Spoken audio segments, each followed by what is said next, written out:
तूफान समाचार के लिए अहल्यानगर महाराष्ट्र से तूफान समाचार संवाददाता अनूप सारस्वत की रिपोर्ट।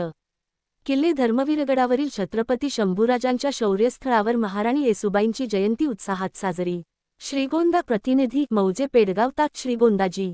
अहिल्यानगर येथील किल्ले धर्मवीरगडावरील छत्रपती शंभूराजांच्या शौर्यस्थळावर स्वराज्यनिष्ठ श्रीमंत राजे शिर्के घराण्याची रणरागिणी, छत्रपती शंभूराजांच्या वीरपत्नी महाराणी येसूबाई सरकार म्हणजेच छत्रपती थोरल्या शाहूराजांच्या राजमाता राजाऊ साहेबांची प्रथम साजरी होणारी 367वी जयंती रविवार जुलै 27 रोजी उत्साहात साजरी करण्यात आली।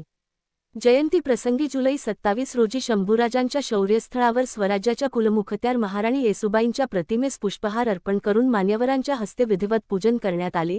दरम्यान व्याख्याते वंशज लक्ष्मीकांत राजे शिर्के यांनी येसूबाईंच्या पराक्रमी व त्यागमयी इतिहासावर प्रकाश टाकला, तसेच येसूबाईंच्या नावाचा जयघोष करत त्रिवार मानाचा मुजरा करत विनम्र अभिवादन केले।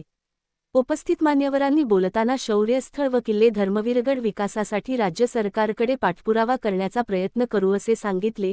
यावेळी प्रमुख उपस्थिती म्हणून शिव शंभूभक्त व सामाजिक कार्यकर्ते मा. संतोष इथापे, महाराणी येसूबाई तथा श्रीमंत राजे शिर्के घराण्याचे वंशज लक्ष्मीकांत राजे शिर्के, आंबेडकरी चळवळीचे नेते पत्रकार चंदन घोडके, कुस्तीप्रेमी वस्ताद शांताराम रामचंद्र पोटे, सामाजिक नेते गणेश मैन, भागवत कळसकर, गडरक्षक मच्छिंद्र पंडित, पेडगाव ग्रामपंचायतचे ग्रामविकास अधिकारी, ग्रापक सदस्य, शिक्षक, शालेय विद्यार्थी, शिव शंभूभक्तांसह ग्रामस्थ उपस्थित होते।